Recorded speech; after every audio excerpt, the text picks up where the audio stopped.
And we know that this kind of a pullback is reckless, it's dangerous, it puts American security at risk. It will provide an opportunity for terrorists to be able to establish safe havens again. It also puts the women of Afghanistan at risk. It puts the women of Afghanistan into the position that they were in potentially 20 years ago, where their lives are not valued, where they have no freedom. The United States of America went to Afghanistan because our security depended upon it, because we were attacked by al-Qaeda, because the Taliban hosted al-Qaeda. That relationship continues. So a withdrawal of forces that isn't based on conditions on the ground is fundamentally dangerous. The president's apparently going to say we went to Afghanistan because of a horrific attack that happened 20 years ago, but that cannot explain why we should remain there in 2021. And I would say that does explain exactly why we must remain there. We know what happens if terrorists establish safe havens. We must ensure it doesn't happen again. And finally, I would say the president is obligated by law that we passed in the NDAA last year to certify the conditions have been met for the enduring defeat of al-Qaeda and ISIS before he initiates any significant withdrawal.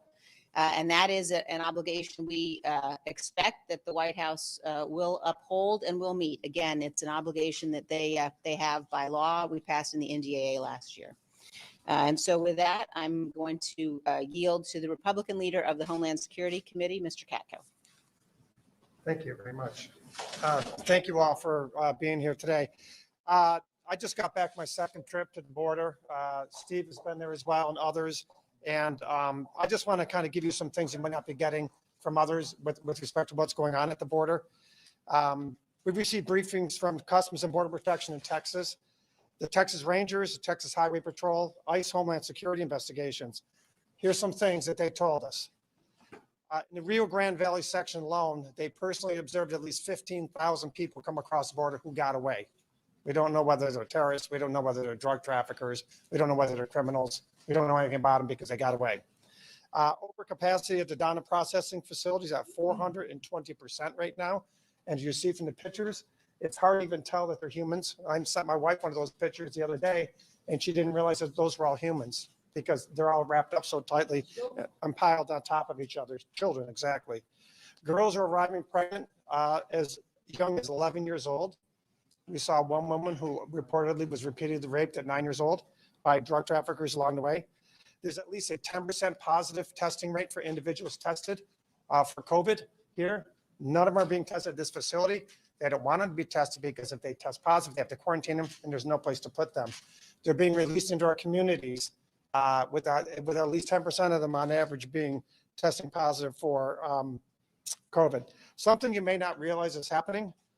We saw this firsthand. We were there at midnight. Two people we saw at midnight were on the planes with us the next day going to a destination. We are being told through debriefings that the individuals are saying they have family in San Francisco, for example, or Philadelphia, for example. But oftentimes those are where the drug traffickers are telling them they have to go to work off the fee it takes them across the border. And so think about this. They are there the night before. The next morning they're released. They're not tested, most likely. They are released and given a plane ticket, oftentimes by the NGOs. The NGOs are getting money from FEMA, so we're ultimately paying for those plane tickets to put them somewhere where they said they're going. When they come to us, they don't have any ID. They say their name could be Joe Smith. We have no way to know whether it's Joe Smith or whether it's someone on the terror watch list. We have no idea. They then get allowed to go onto an airplane with no ID. Think about that. How many of us can go on an airplane without an ID? They are doing that. They're given this packet. On the front of the packet is that. And on the back of the packet is that, what you see over there, right? Please help me. I do not speak English. The paperwork inside is in English, telling them when they're supposed to appear, what they're supposed to do next. And they don't speak English. So what are we doing? Why are we paying for this? Why are we putting people on planes not knowing whether or not they tested positive for COVID in a close environment like that? The data processing facility, for example, $19.2 million a month to operate. That's not including the daycare center, which is overrun. It's not including the medical facilities, which are $54 million a year at that facility alone. They are so overwhelmed that they're forced to release thousands and thousands of illegal family units into the interior without even giving them a court date, without even giving them a date to appear for anything. They're just being released in because there's nothing else they can do. I could go on and on, but I want to leave you with this because I think it's important. These are quotes from the law enforcement we had on the border. The biggest thing you can do for us is allow us to enforce laws that are already on the books. The federal government is becoming the biggest facilitator of human smuggling across the border by not delivering consequences when people break the law and sending people to their final destinations after they cross the border illegally. That's them saying it. That's the front lines. That's Border Patrol saying that. No one crosses the border from Mexico without the cartels being involved in getting paid. The seasonal trend talking point is a complete myth. In areas where we have implemented border wall systems, we have shifted 80% of illegal activity in that area to areas where we're better able to interdict. We need personnel, technology, and infrastructure. And lastly, I'll tell you this. The cartels, which are neck deep involved in this and are being enriched more than anything else, at to about $15 million a day, are advertising on Facebook for smuggling these people across. And they're advertising on TikTok, sending out videos of their smuggling. And they're advertising on Craigslist to hire drivers to smuggle people across. And they're advertising and trying to recruit Uber drivers. This is a crisis reforced by the executive orders on January 20th, and it's universal to them, all the people on the front lines, that if we went back to the way it was before those executive orders, we would effectively stop this problem. And I don't know who's up next. I'll yield back. Thank you. No, thanks. Michael McCall, I'm ranking member on the Foreign Affairs Committee. For me, this is a personal. I live in Texas. I was a federal prosecutor in Texas. I dealt with this issue when I was a federal prosecutor. I chaired the Homeland Security Committee for 3 terms in Congress. This is a crisis. Make no mistake. And in the many years I've been covering this issue, I've never seen it this bad. I just got back with Whip Scalise and Ann to the Rio Grande Valley sector, the busiest sector in the United States. We went to a nighttime tour of the border, thousands of people coming in, children. I call it a trail of tears because it was so sad to see a 5-year-old girl in tears, not knowing where she is, without her parents, without her family. And we talked to some of them in Spanish. It took them 40 days to cross from Guatemala up to the border. 40 days of misery, all created by the President of the United States by the stroke of a pen. 2014 was nothing compared to this, nor was 2019. They'll tell you it's seasonal. The Border Patrol Sector Chief, Rio Grande Valley, who I trust, and not the politicians, tells me it's not seasonal. There's a direct cause and effect between the president's actions, first day in office, a stroke of a pen, wiping out the Remain in Mexico policy that was working. Remain in Mexico and the asylum cooperation agreements with Central America. This is not only a humanitarian crisis, not only a threat to our national security, not only a homeland security issue, but it's a foreign policy blunder. I talked to Secretary Pompeo. He negotiated the Remain in Mexico agreement that was working. It required them to stay in Mexico while waiting their asylum claims, or safe third country like Guatemala. So what's happening now? Because of the rescission, the traffickers are smart, and they know that America's open for business now. And guess what? They're coming. And for each one of these children that we saw in that facility, as horrific as that looks, we expect to see this in foreign countries. We don't expect this in the United States of America, for God's sakes. But this is real. And it's because of the president's actions on the first day in office. This needs to stop. He can do it with the stroke of a pen to reverse this course. And what really is heartbreaking to me is to see those Border Patrol agents that I've worked with for so many years of my career so demoralized. 40% of their time is going down to babysit, not on the front lines. 40% now have to drive buses and babysit and be caregivers rather than the job they were hired to do.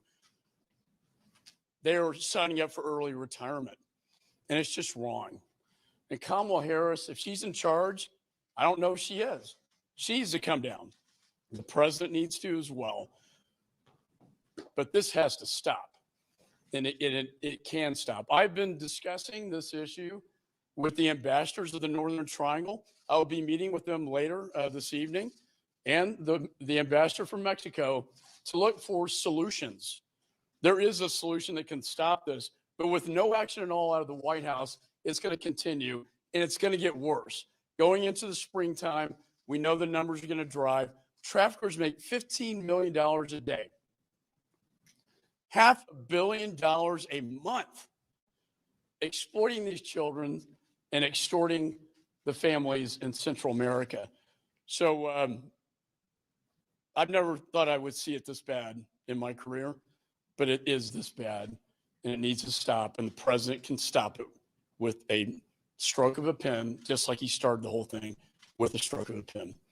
With that, I wanted to introduce Ann Wagner, on the vice ranking member on the Foreign Affairs Committee. Thank you very, very much. Ann Wagner. I represent St. Louis, the suburbs of St. Louis, Missouri, Missouri's 2nd Congressional District. I appreciate the whip for taking a group of us down to the border.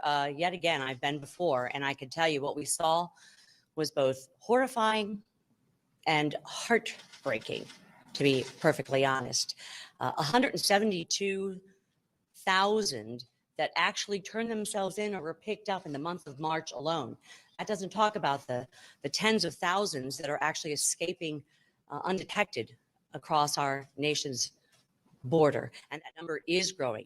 And you know what? The trek and the trip will only get more dangerous as the months get hotter and hotter and hotter. These open border policies that were completely created by this president, Joe Biden, must be turned around. There are 3 things that he can do. Reinstate the Trump policy that worked, which was remain in Mexico. The second has to do with the asylum cooperation agreement with the 3 Northern Triangle countries, which is, you know what? You can apply for asylum, but do it in Central America. Don't make the trek here. And the third, frankly, is Title 42, which is a public health exclusionary order that says during COVID and during a pandemic, we should not be allowing anybody to come in. Not only is it the COVID that's coming in, there were holding bins, I don't know what else to call them, like this, filled with children that had signs on them that said suspected chicken pox and other diseases that are coming across. And what this is happening is it's being moved into the interior. In my own home state of Missouri and beyond, you've got crime that's coming in undetected. You have COVID and other diseases coming in. And you also have the cost of the American people. Because you know what? I was on a plane also from McAllen, Texas. And half the plane was filled with the oversized manila envelope families that were being moved in.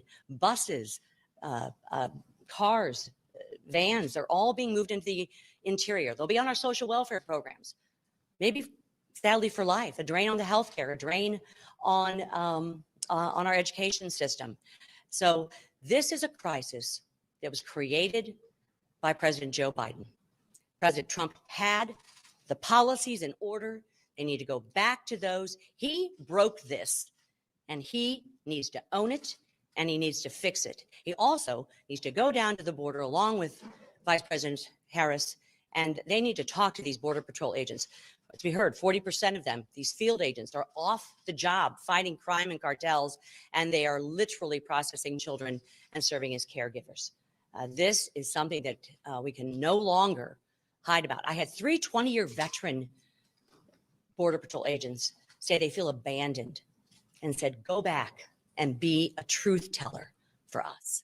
And that's what we're here to do today. Thank you. Well, thank you, Ann, for telling the truth. And this is going to be something we're going to continue to do. We're going to continue to raise awareness to this crisis at America's southern border. It was exclusively created by President Biden when he, with the stroke of a pen, right when he took the oath of office, undid policies that were working to control our southern border. It had a ripple effect that immediately resulted in people coming by the thousands a day illegally across the Rio Grande and other parts of our southern border. With the members that have gone down the border, they've all seen the same things. We went with Border Patrol agents We went to a shift change, and then they took us out to one of the temporary processing centers right by the Rio Grande River. And it was alarming. As Ann said, it was heartbreaking to see what was going on. Within minutes, we saw just parades of people coming across, and they were coming across in groups of maybe 5 or 6, because that's how many would fit on the rafts that were being deployed from the Mexico side right across the Rio Grande. They'd send them over. A group of 5 or 6 would come through the brush, and then they would go and start getting processed. And then a few minutes later, another group and another group. And it was constant the entire night. Around midnight, we went over by the Rio Grande. And as we were going that way, we saw more people just coming through underbrush, young children, many of them unaccompanied. The abuse, sexual abuse and rape that is happening to these young girls is heartbreaking. It should be something that President Biden acknowledges and stops. He can stop this today. He won't go down to the border. We're calling on President Biden to go down to the border himself and see what he created, this mess that he's created, and the carnage these kids are going through right now. This is a detention facility right here. It's a cell. It's a holding cell that's set up by the federal government. This one was designed for 33 people. There were over 400 kids in that cell the day we went there, and there were multiple cells like this set up. Every one of them with over 400 people that were designed for 33 kids. They're on top of each other. A large percentage have COVID, which means it's got to be spreading through everybody. But in the meantime, imagine a restaurant back home in any state in America. If you're over 100% capacity with state guidelines, they're going to probably shut that restaurant down. Here you've got the federal government running a facility with holding cells over 1,000% above capacity. Where the government would shut somebody down if they were doing this in the private industry, the federal government is doing this to these young kids. It's the definition. If you read Texas's law on child abuse and neglect, what's happening in that federal facility and the Biden administration is running violates Texas's own laws. It's a national disgrace. And President Biden puts Kamala Harris in charge of it, and she refuses to go down. Maybe because she doesn't want to be associated with this disgraceful policy. But if she's the vice president of the United States and the president put her in charge of this, Vice President Harris needs to go down to the border and see this for herself, because maybe she would then encourage President Biden to reverse his policies that have failed. Again, you can go back to the Trump policies, remain in Mexico. Everybody will tell you that policy was working. The Border Patrol agents tell us. It's not like you get 10 opinions when you ask the same question to 10 different people. Our Border Patrol agents are all telling us the same thing. One, they signed up for this tough job because they want to stop the drug cartels from bringing drugs into America. What's happening now is the drug cartels are running America's southern border. They're making millions of dollars a day off of this enterprise that was created by President Biden's executive actions. And they don't want to be at midnight changing diapers when instead they could be stopping fentanyl and heroin from coming into America's border. But that's what they're doing right now, because that's what President Biden's policy has created. President Biden created it. He can reverse it today. He needs to go see for himself the damage that he's doing and stop this madness. One final point I'll make before we open it up to questions. Starting shortly, we are going to be initiating a discharge petition on Ann Wagner's Born Alive Act. So Kat Kamek from Florida will be filing the discharge petition. If 218 members of Congress sign that discharge petition, it will bring the bill to the floor immediately that says if a baby is born alive outside the womb, it can't be murdered and called abortion. Unfortunately, that's happening in states like New York and others that are looking to continue this barbaric practice. The only way to stop it is with an act of Congress. Speaker Pelosi won't bring the bill to the floor, but with 218 signatures, that bill can come to the floor on its own. So we are going to be filing that discharge petition this morning. Hopefully we'll get enough signatures. 5 Democrats signing on will bring that bill to the floor. And I know a lot more Democrats in that ran saying they were pro-life. You can't be pro-life if you don't sign this discharge petition. So that's going to start today. And then, of course, at noon today, we're going to be very proud to be at the swearing in of Julia Letlow, which she will be our newest member of Congress. But as the dean of the Louisiana delegation, I'm especially proud of Julia getting sworn in. We were so saddened to see the death of her husband, Luke, just days before his swearing in. Julia just got elected special election. She will become the first Republican woman ever elected to Congress from Louisiana. We're incredibly proud to have her joining our conference and Louisiana's congressional delegation in a few hours. With that, be happy to open up the questions. Yeah. A few days ago, former President Trump had some tough words for Senator McConnell. I'm not going to repeat what he said, but I'm curious your thoughts and Ms. Cheney's thoughts. Does the former president bad-mouthing Republican leaders complicate your task of taking control of Congress next year? We're very focused on taking back the House next year. And frankly, when you look at the socialist agenda being pushed by Speaker Pelosi and President Biden, people are turning away from it. They're talking about an infrastructure bill. It's Soviet-style infrastructure, what they're talking about. Over 90% of the bill they're proposing has nothing to do with roads and bridges. People would expect if you're going to have a $2 trillion bill, that it would be all about roads and bridges. Theirs is not. It's a lot of Green New Deal. It's expanding the role of the federal government. It's raising taxes on hardworking families. National Association of Manufacturers said that hardworking families would lose over 1 million jobs in America if they got this bill passed. So President Biden should be working with Republicans on a bipartisan agreement. He still refuses to even meet with Republican leadership. So when you look at all of this far left socialist policy they're pushing, it's no surprise that a lot of Democrats are getting nervous. They know that our opportunity to win the House back has never been greater next year, and we're focused on doing that. You saw the record-breaking numbers that we've raised over this first quarter, record-breaking. And I think it shows you that people are focused on getting the House back, putting a check and balance on this radical, out-of-control Biden administration. Play a role in that? Oh, I'm sure President Trump will play an active role, and he said it's very he's very interested in helping us win the House back. And I think a lot of Americans across the country who may have voted for President Biden and some of Speaker Pelosi's Democrat members of Congress are alarmed by just how far left towards a socialist agenda they moved in a short time. With the allegations swirling around Congressman Matt Gaetz, do you have confidence in him? Well, we've heard a lot of stories. I mean, obviously, I've read the media reports, but there's been nothing that we've seen yet from the Department of Justice. If something's going on, obviously, we'll find out about it. Right now, it's hard to speculate on rumors, but if something really formal happened from justice, we would, of course, react and take action. So you still have confidence in him? Oh, well, look, I haven't talked to him to get his explanation of what's been alleged. It's serious things alleged. Obviously, we'll want to get the facts. Do you plan to talk to him? I would imagine that will be this week. I haven't seen him. We just had a conference meeting. We're still hybrid where we have in person and people virtually. He wasn't there in the room. I'm not sure if he was on the Zoom. Conversations with the minority leader about whether he should be removed from any of his committee assignments, particularly this year? We have, and if you look historically, there have been a few cases where members have had charges filed against them for various things, and we've removed them from committees immediately when that happened. That's been the precedent that we've always followed. Last question. Can you get your reaction to the hold on the Johnson & Johnson vaccine? There's some concern that this is going to increase vaccine hesitancy, and former President Trump decides that. Well, the first two vaccines that were approved are still very effective and safe. This one, we'll see if it may actually be reinstated. Let the FDA run their process. We have Dr. Fauci and Dr. Walensky, the CDC director, coming before the select subcommittee on coronavirus, which I'm the ranking Republican on. Majority Whip Clyburn is the chairman of that committee.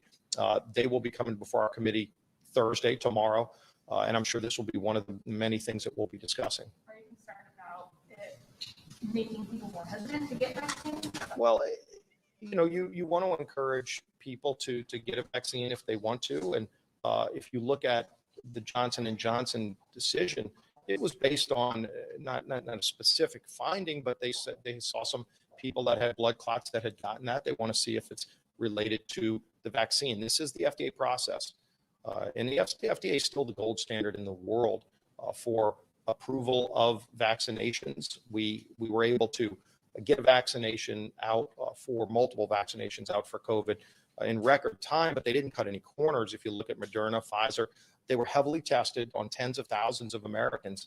And it seems to be yielding very positive results with Johnson & Johnson. Let's see what the FDA process yields there. I have confidence in the FDA's process. I think we're still the gold standard in the world. And other countries look to us still for guidance on how to properly approve and distribute vaccines. Thanks, guys. Well, thank you all. We'll see you all on the floor for Julia sworn in.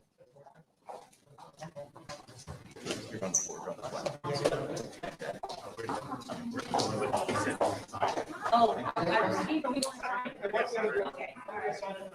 Yeah.